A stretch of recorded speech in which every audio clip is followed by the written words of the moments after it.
Hello, and welcome to the Sustainability Leaders Podcast, part of the Jobs with Impact compendium of resources for people who want to make a positive impact on the world. I'm David Rosenheim, your host. Every week, we bring you in-depth conversations with people who are leading the way to a sustainable future. I hope these conversations will be as inspiring to you as they are to me, and most of all, I hope that they'll empower you to take action. The planet needs you. You can learn more about this and other episodes by going to jobswithimpact.com. This episode is part of the California Leadership Series, where we focus on changemakers in California government who are shaping the most innovative energy and climate policy anywhere, transforming the world's fifth largest economy and beyond. Our sustainable business sponsor for the California Leadership Series is Lyft. Lyft is the fastest growing rideshare company in the U.S. and is available to 95% of the U.S. population. Lyft is preferred by drivers and passengers for its reliable and friendly experience and its commitment to effecting positive change for the future of our cities as the first rideshare company to launch a carbon offset program. And now, all Lyft rides are carbon neutral. To learn more, visit lyft.com/carbon. I sat down with Commissioner Carla Peterman in her San Francisco offices on an atypically quiet day at the California Public Utilities Commission. I've been an admirer of the Commissioner's work on issues ranging from energy efficiency to renewables, advanced automotive to energy storage. Carla is expert in decarbonization policy and energy markets and received her PhD from the Energy and Resources Group at Berkeley. She was an energy policy researcher at Lawrence Berkeley National Labs and was summa cum laude in her class at Howard University.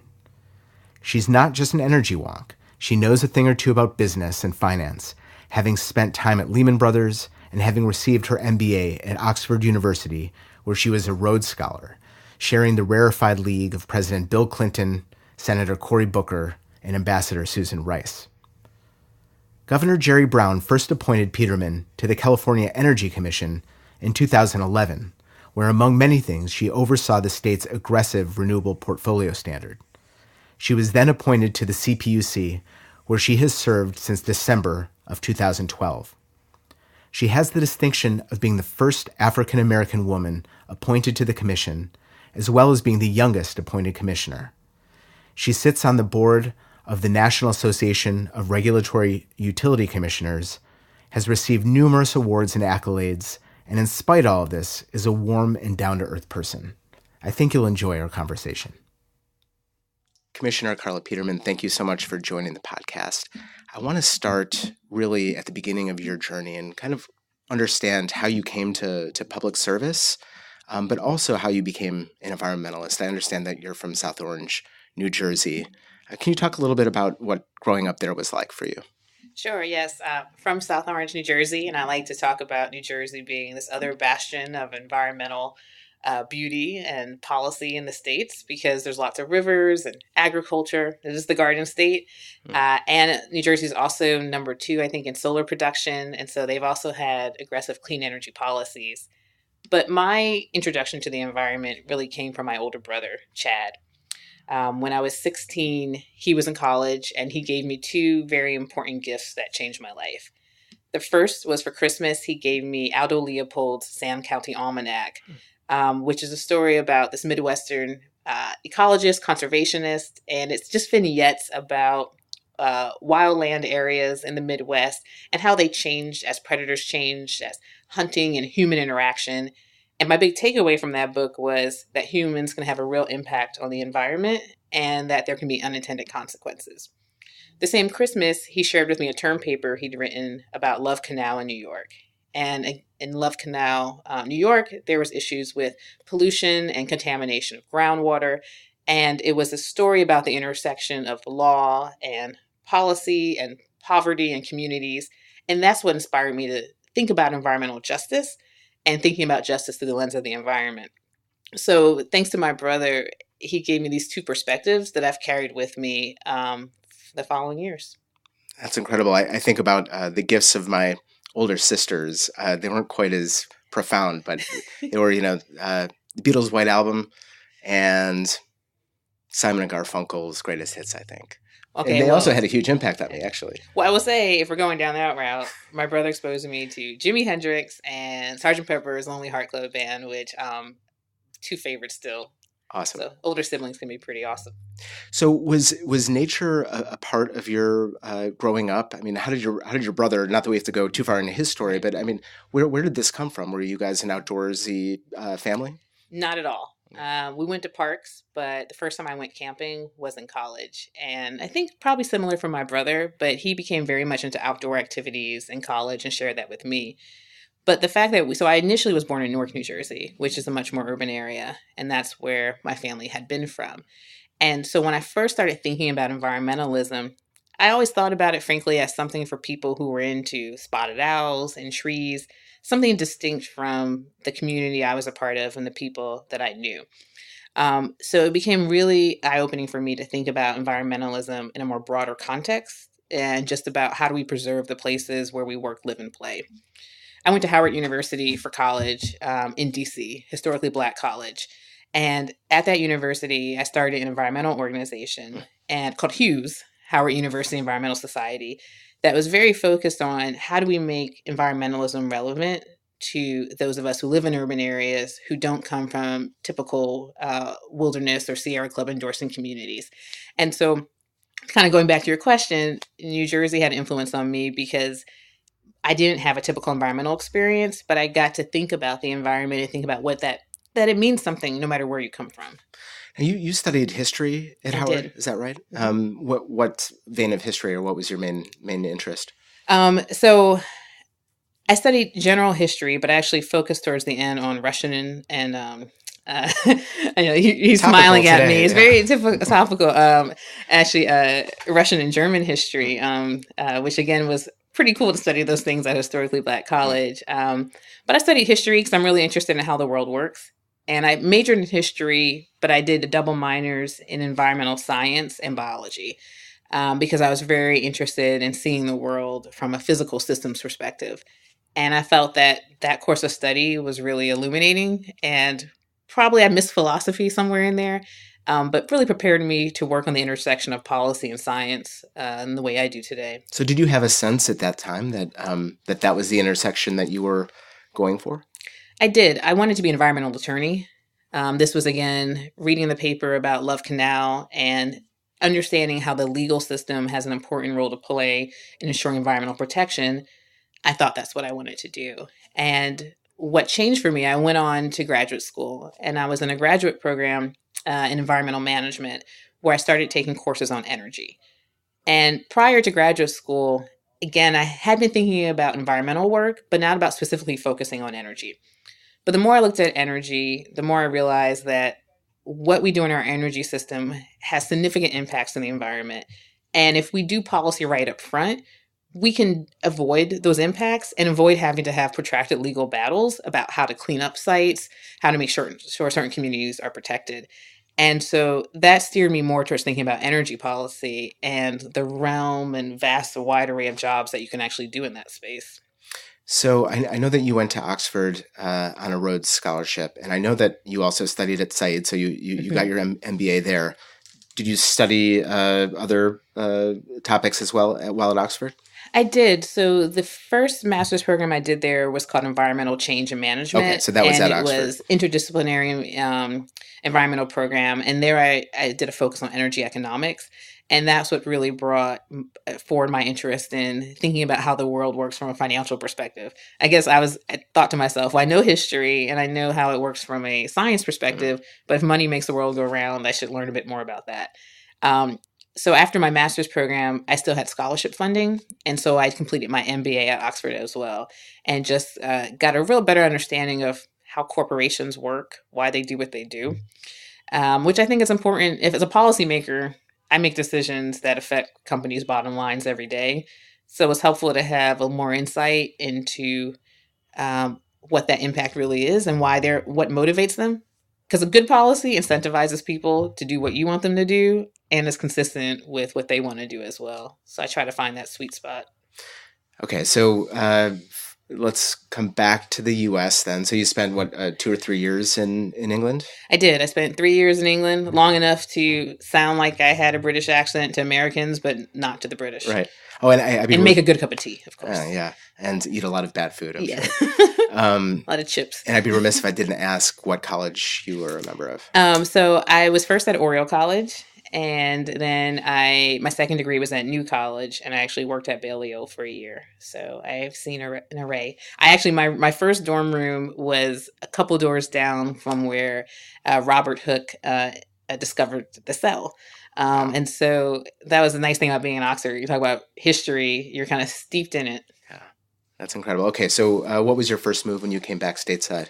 So I came stateside and I took a job working as an investment banker for Lehman Brothers. And I worked primarily in the power group.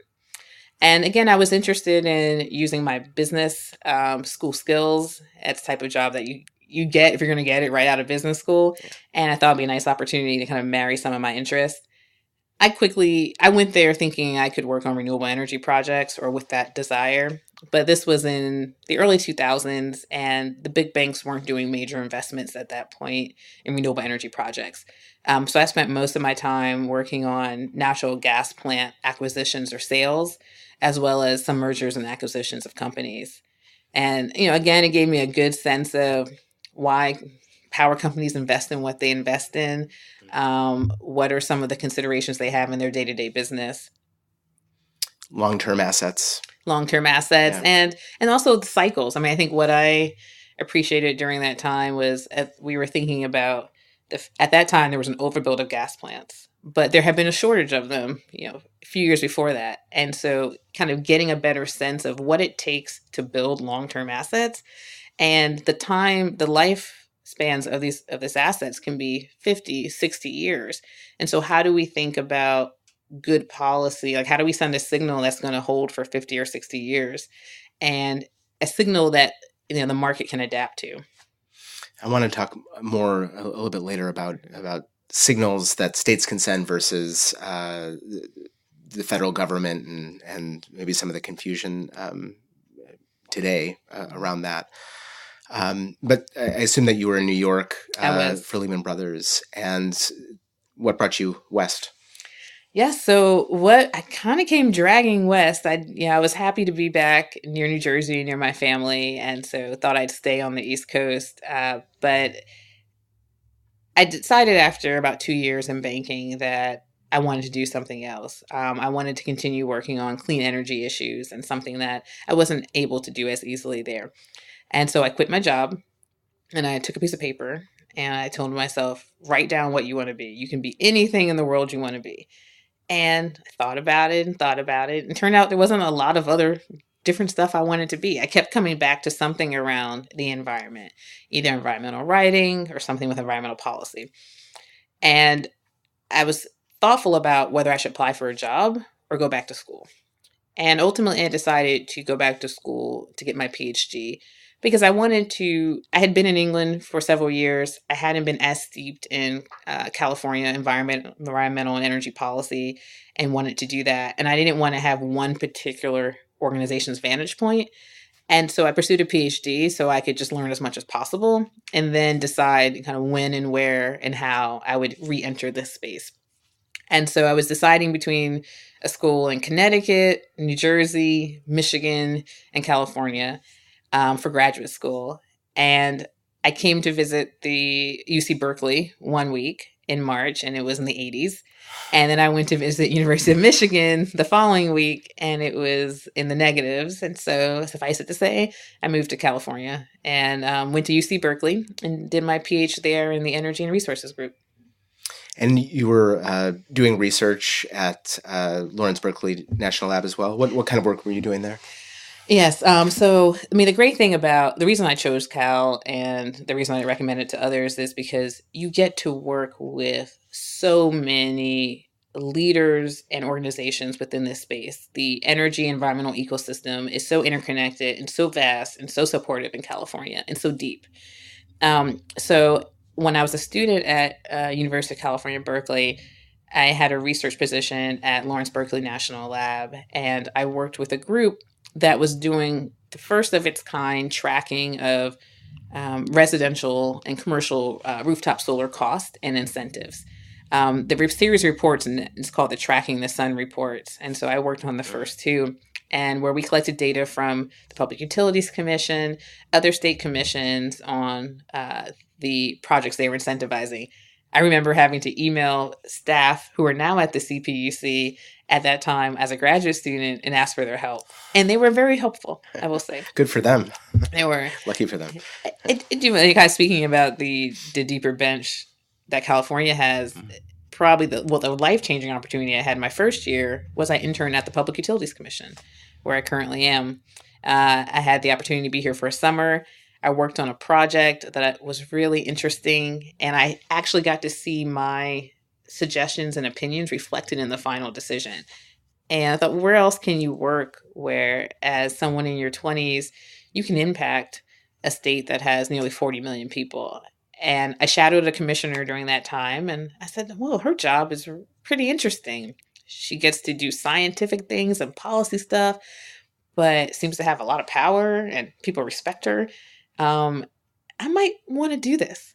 What commissioner was that? This was Commissioner Diane Grunick at the time. She was great. And I got just by sitting and observing her one day. And so I've let people shadow me in my role, because it took me, I was well into my 20s, nearly my early 30s, before I really had a good grasp, and maybe I'm still getting it, about what a commissioner does and the way a commissioner can influence environmental policy as well as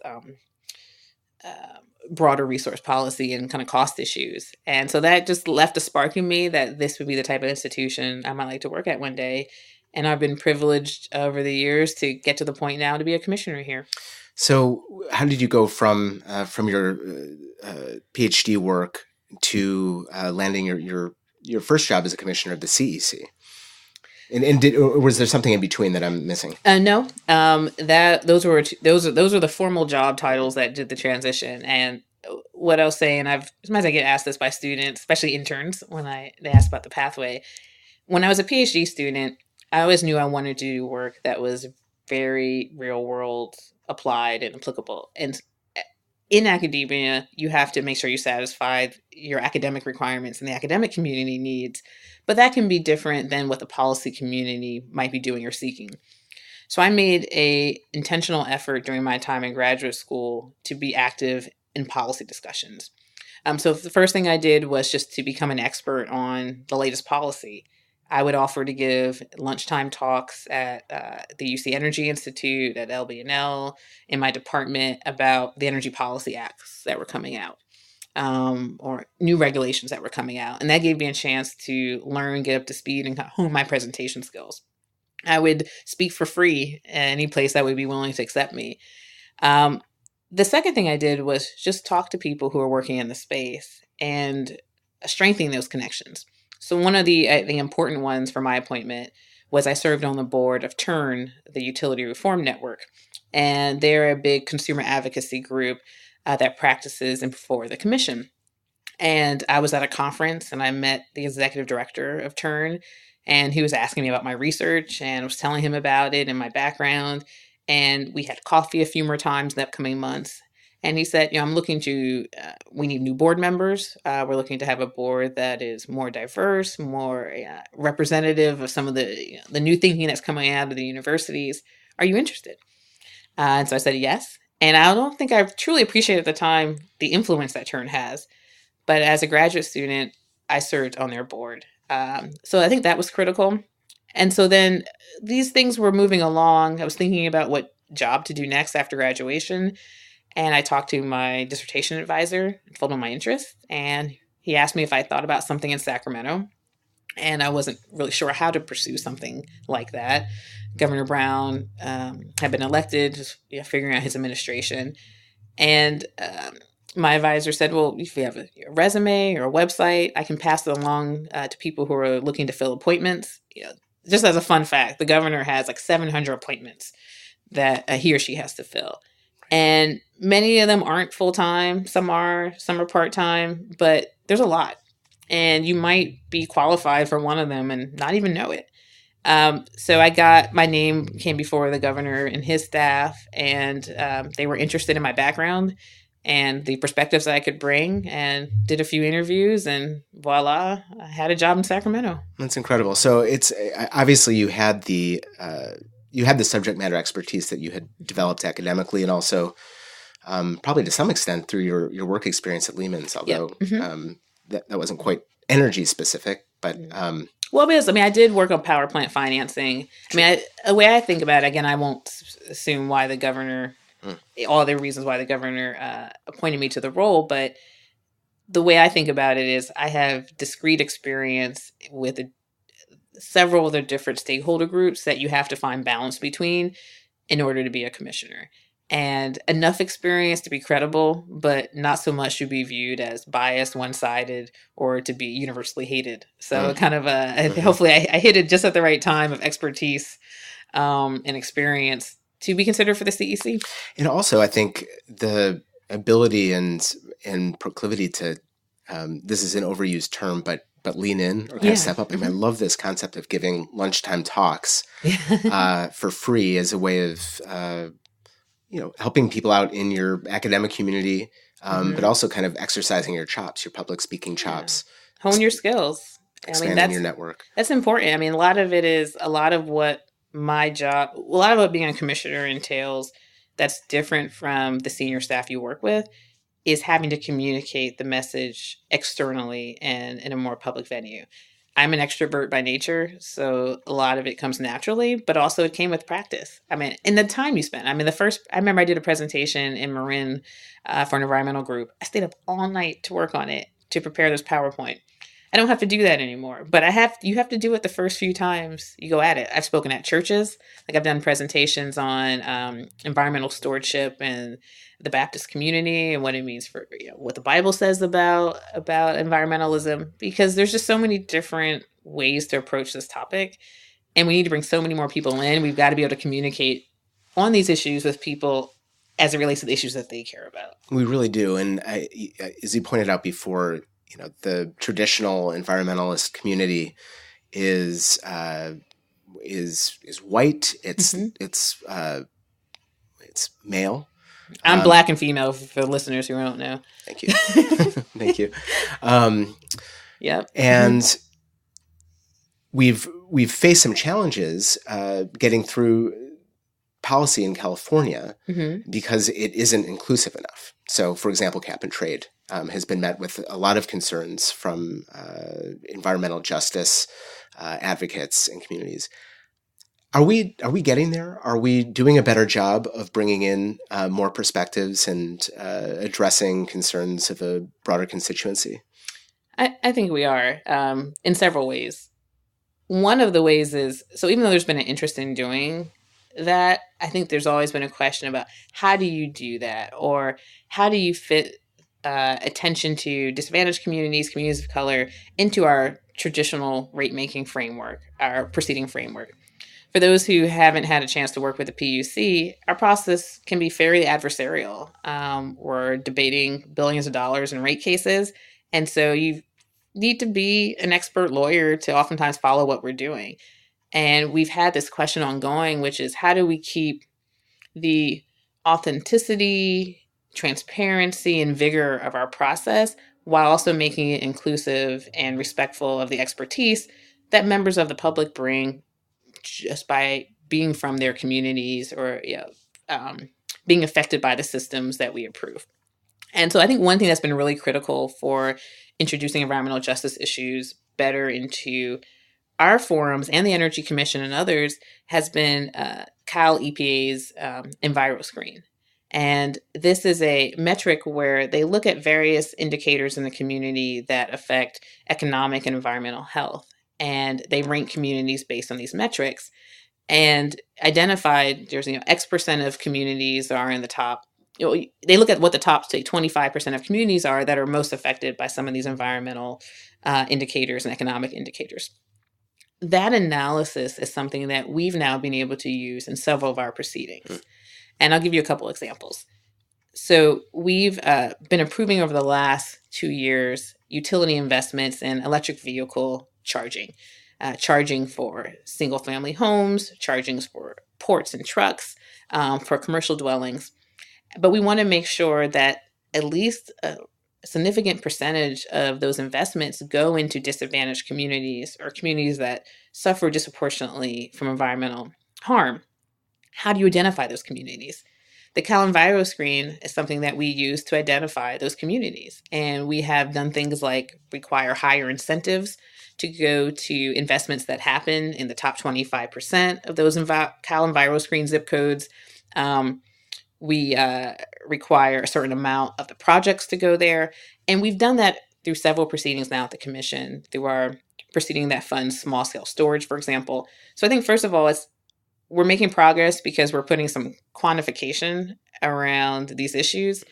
We are clearly articulating that there is a need to address community concerns and to facilitate community participation. So as a part of that transportation work, we had 4 regional community meetings where we didn't just have people tell us what they thought. We had a dialogue with them. Hey, this is what we're thinking about approving. What do you think? And we really focused on having them in areas that are often more excluded. Like we had one in Richmond, we had one in Fresno, and went to those communities because the community said, we need you to come here. You can't just have the meeting in San Francisco because Richmond's different from San Francisco. So long story, long answer to a question, which is these issues are important. The communities have been excluded from the process. You can give a good reason for why, but it doesn't make it right. And we're working on various initiatives to improve that. What are you learning in these meetings, such as the 2 that you pointed out? Well, it's a range of things. I mean, so what I expected to learn is that these communities, so I would say broadly, when you think about utilities investing in good initiatives, there's support for those initiatives, but concerns about the impact on rates. Because even when you invest in good things, that costs money and that can drive up people's rates and that can have some unintended negative consequences.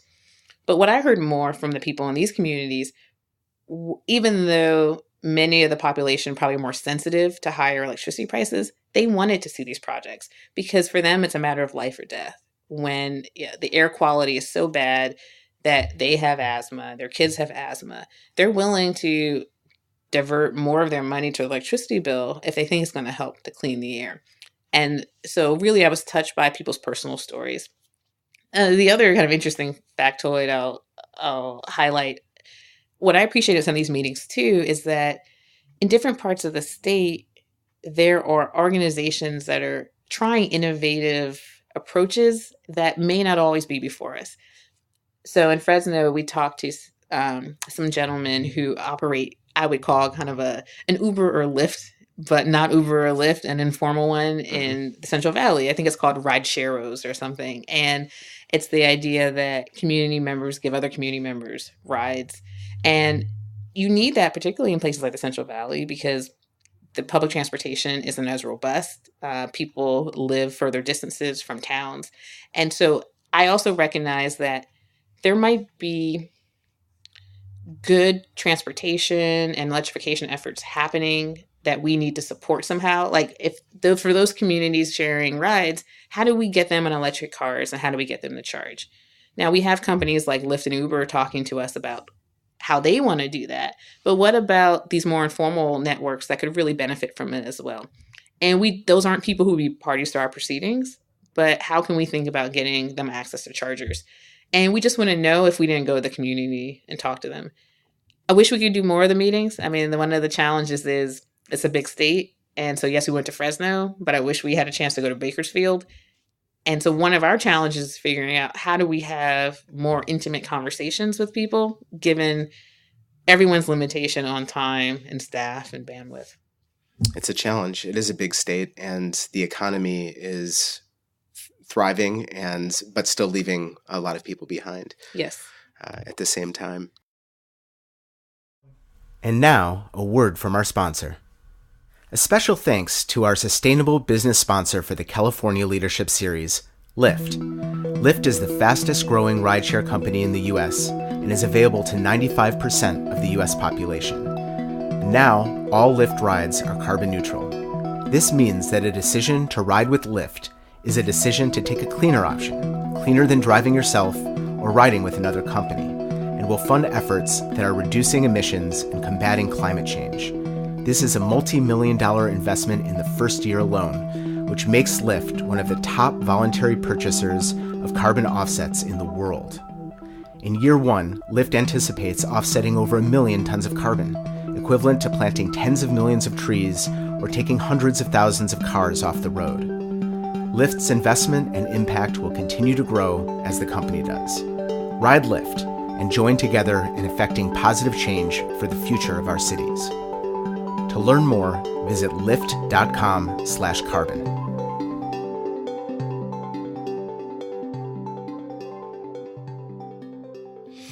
So I want to just come back to career for 1 second, because we missed one important step, which was from the California Energy Commission to the Public Utilities Commission, where we sit today, and where you have served now for the past... This is my 6th year. 6th year. And this is, how long is the term? 6 years. 6 years, okay. So we'll talk about the implications of that later, but how was that transition facilitated, and what was it like for you? So the California Energy Commission and the Public Utilities Commission are sister agencies that have very complementary mandates. The Energy Commission does the state energy planning and policy, and the Public Utilities Commission regulates public utilities, including electric and gas. So we have real influence over the economic choices of the utilities.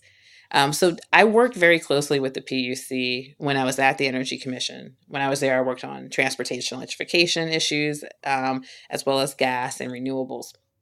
And one of the last things I worked on at the CEC was the independent Integrated Energy Policy Report, the IPER, which is a biannual document that the CEC puts out looking at the state of energy.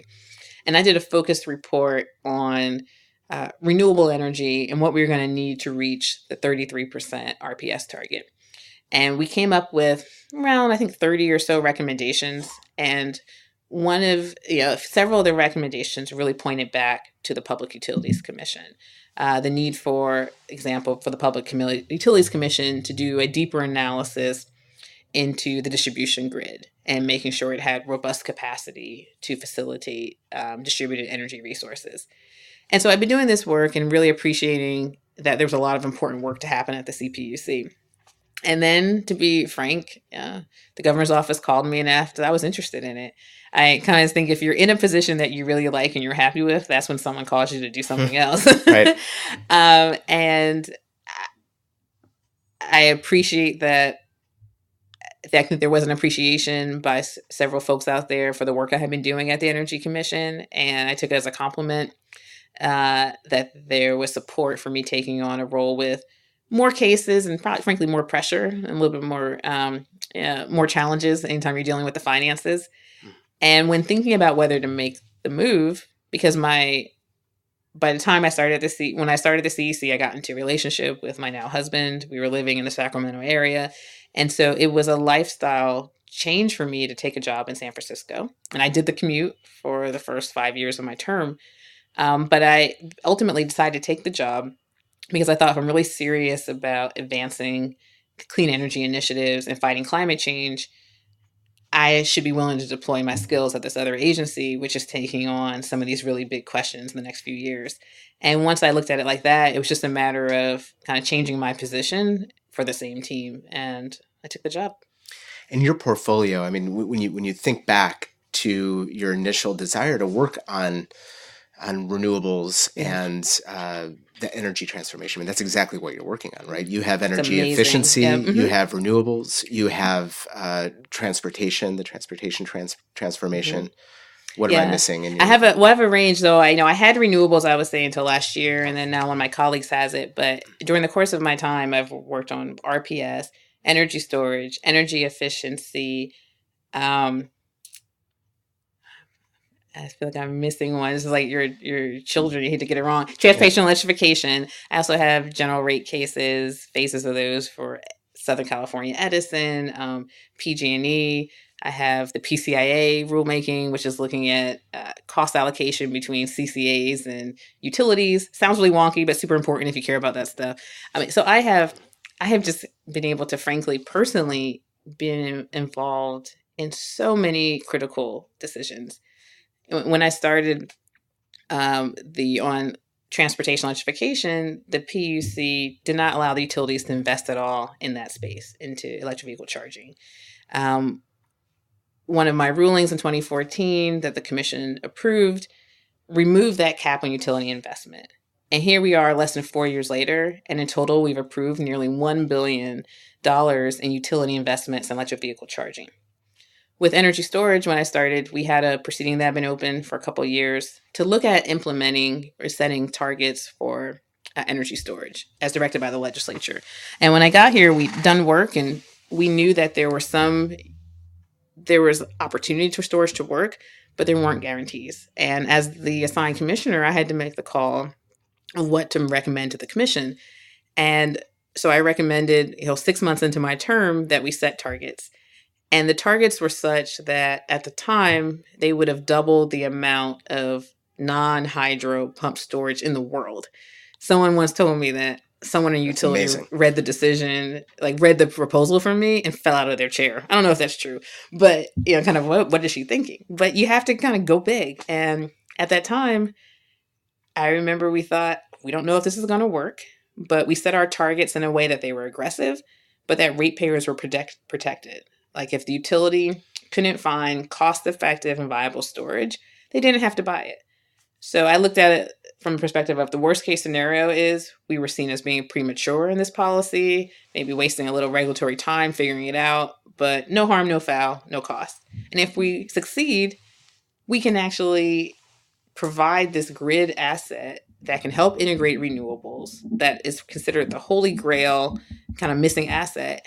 And we did. Thankfully, utilities, storage developers, they all showed up. We set a policy, we set the signal to say, we want to see this happen, and they delivered. And we've seen more storage be procured at cheaper prices than we could have anticipated.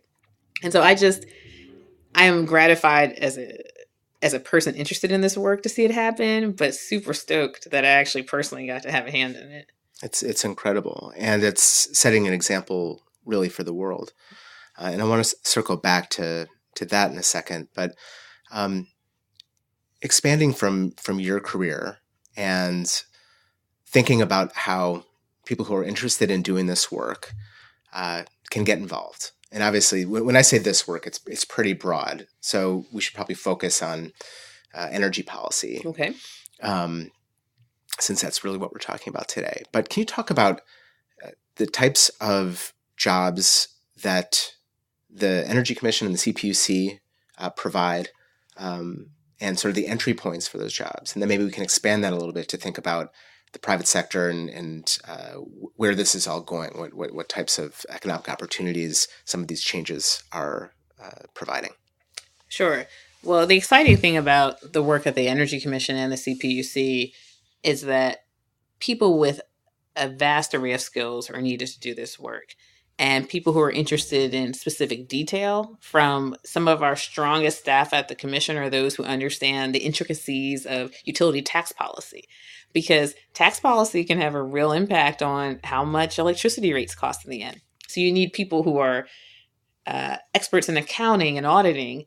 And then you need people who are interested in broad level policy, who are able to look at climate change policy and understand where California is situated relative to the world. The Energy Commission does the approval of power plants, and they need staff that is able to ensure that power plants get permitted in a way that's good for the environment and that they're in compliance. So they have biologists and geographers and water experts. We've got tons of lawyers, people with business degrees, lots of engineers. A lot of times what we're thinking about, talking about energy storage, you have to ask the question, first and foremost, before we fund it, does it work? How does the science work? How do we take this new technology, an electric vehicle or a battery, and integrate it into this grid that's over 100 years old? So my advice for people that if you want to work in this space, think about what you like to do. And there's a role that will fit what you like to do. You don't have to fit that role per se. So if you like to do analysis, there's a role for you. If you like to talk to people, if you like to network, if you like to do community building, if you're a community activist, I mean, I was talking about all the work we do on transportation electrification. Well, to organize the community meetings, we need people to go out and talk to community groups and see what the interest is. We need graphic designers who help us figure out how to display really complicated issues in an easy to understand format. We need translators. We translated most of our documents in several languages. We need people who understand marketing, people who understand policy, chemistry. I mean, I'm going to name everything you can study in school, so I'll stop. But you can really do anything and do this work.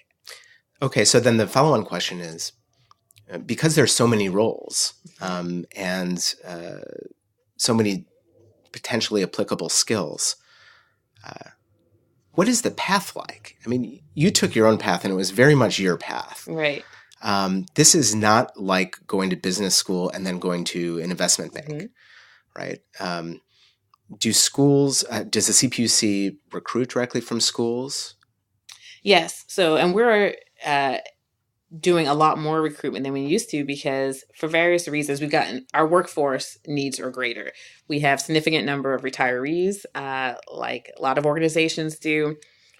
We also have gotten several new positions from the legislature to implement some of these new clean energy laws and policies. So I think our executive director said something like 50% of our workforce will turn over in the next 2 years. So wow, that's significant. Yeah. Give or take a couple percentage. I can't remember the exact number, but significant. And so we have focused a lot on streamlining the application process. It is state service always has its own unique rules. But if folks are interested in jobs at any state agencies, go to the websites, learn how to take what are called the exams to be qualified for the positions. I will say things are really competitive right now. We're at a time where the economy overall has picked up and there's a lot of interest in the issues that the PUC works on. So in order to set yourself apart, you can come in, many of the jobs you require a 4-year college degree, not all, but most. But what's really valuable is actually on the ground experience. So if you have two people who have the same degree, but one person has worked at an environmental organization or for local government or for a private organization, if they know the subject matter, they're gonna excel faster. And so you can get that expertise by doing what I did in graduate school, doing some personal study. These issues, the good thing about these issues is we're just figuring them all out. So there's not a massive history of stuff to read on energy storage. Just read the last 4 years of decisions. So you can educate yourself, get a job somewhere, and then apply to work at the Public Utilities Commission. I just like to tell people, just start somewhere. Like, you really can't go wrong. People say, oh, should I start in private sector or public sector? You might make a choice based on your own personal needs. But if you work in the public sector, you will be well positioned to work in private sector on energy policy, and then vice versa. What's the culture? What's the work environment like here at the CPUC? I would say overall it's good, but it varies. It depends on what you're working on, right? And so the issues we have so many issues that we work on that I think, see some cultural trends amongst different groups. Like we have a group that does railroad safety, and there's a certain culture for them. There's those who work on energy policy. What we've been focusing on is trying to come up with more unifying messages for everyone, because explaining what we do can get complicated and pretty wonky. But at its really core, what we do is make sure that Californians have access to essential services. So that can be water, it can be electric, it can be gas, it can be railroad safety, but it's to make sure Californians have access. And part of having access is making sure that the companies that provide these services are healthy. And that's why we do rate cases, to make sure that they have the funding to do the investments in the system that we need. And so we're going back to our core focus again to unite us. And really also just highlighting too the contributions that individual staff members make. We instituted, I think about 2 years ago, an employee recognition program to acknowledge the staff that help to support morale, that do innovation. Because, I mean, I'll tell you, some of the most important people in this agency, you're never going to know their name, but they're the ones who make sure that the decisions get published on time, that they're legal, that we can vote on them. I get the pleasure of having my name positively associated with a lot of this stuff, but there's hundreds of people who work wouldn't be possible without them. And so, I think the culture is one where, frankly, everyone's striving to work very hard, on issues that seem somewhat impossible to fix, but there's support and belief that it's the right mission.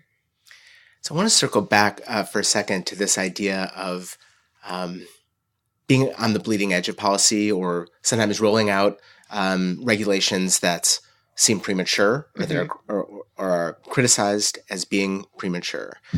And my feeling is, and you may share this, that we're in a race to save our planet, Mm-hmm. and California has put itself in a position over the last years, thanks really to the work that you're doing and that the stance that Governor Brown has taken, and many others, that we're going to take risks, and we're going to be ambitious and aspirational in some of the target setting. I'm thinking of a conversation I had a couple years ago at one of the COPs. I think it was in Lima the year before Paris, and we were meeting with some of your colleagues from California, Cliff and Ken, and maybe a couple of others, and representatives from Israel. And Israel was wrestling with and wondering about how we could be so aggressive. At the time, our RPS was set at 33%. And, what kind of complications could this cause, both economically, but also in terms of reliable delivery of power? What has surprised you as we have sort of surpassed where, in some cases, where we thought we might be, either on storage or RPS or some of the other issues, and where have we shot too far? Well, I would first say I think what California does are calculated risk. We have big headlines, and the governor will make a big announcement of a goal, but then a lot of detailed work goes in behind the scenes to actually make the policy something that we can implement. And so when you really look into some of the details of the work that we've done, there's oftentimes a phasing in of different policies. There are targets that are set, and then you get to a certain point in that target and you evaluate it and you correct course. And for example, with our energy storage work, the legislation required that 3 years in, after setting targets, that we evaluate how well the program is working. Similarly, if you look at RPS, there are cost containment measures, and there are provisions for the utilities to come back and ask for certain reliefs if costs get too high. So I do think it's important to go in eyes wide open with being aggressive as possible, but protecting the Californians from the worst case scenario. And I think we've done a really good job around that. We also have, which can sometimes be intense, but also really valuable, a really engaged activist and academic community in California that call us on stuff. I read the blogs out there when I work on a decision and see what the economists are saying about what we're doing or what the environmental groups, and sometimes there's agreement, sometimes there's disagreement, but we have other people out there who are watching us to make sure that we are not making the worst decisions. And then also what California PUC does, and the only other area to do this is Washington, D.C., is we have intervener compensation, where you can be a nonprofit, environmental group, a community group, and you get paid to participate in our proceedings if you have contributions. Because that's sometimes a challenge in other places, is that you have one set of interests represented really well, the business interest. But how do you make sure that the business interests are balanced with all these other factors? And you have to give people an opportunity to earn a living advocating for the things that they believe in. So, and I want to kind of set that broadly. Do I think that we have gone too far on something? Time will tell. I do think that one of the exports that we want to do in California are innovation, good policy ideas. And given that we have tried a lot of different things, and we have a lot of different flowers blooming right now, if you will. We have, just on transportation, investments in EVs, but also fuel cell vehicles and hydrogen and biofuels, and natural gas we've invested in. And so I do think we are getting to the point where we need to look at our array of investments and be critical and honest about which ones are working, which ones are not, which ones have a path to success or not. And that can be hard to make the call to pull away funding from certain areas, because they're good projects, but the question is, are they the best use of our funds? I'm increasingly sensitive to this issue as a public utilities commissioner because ratepayer money is precious. It's, the money from my pocket. You get so much coming in the income, and it has to go to all these different initiatives. And so we want to make sure that if we're investing in energy efficiency, that's money that's not going to something else. So let's make sure we're getting the most for our investments. So I do think it's important that a lot of the stuff we've worked on so far has been piloting, particularly some of the things that I work on, and we need to see if those pilots are successful. Are energy storage systems helping to integrate renewables? Are they reducing greenhouse gases? Are there certain types of energy storage that are better to invest in than others? We're going to have a better sense of that in the next 5 years after more projects are developed. The same thing with electric vehicle charging. This is the first time we've had the utilities invest in this area. Are they going to be good agents to work with customers? We hope so, but we have a lot of metrics in place to evaluate their programs to see if they are, and if they're not, we'll course correct again. So in looking at your career to date, there's two halves to this question. One is, what are you most proud of in terms of what you and your colleagues have accomplished? The other is, if you can think back to a time where you felt challenged, or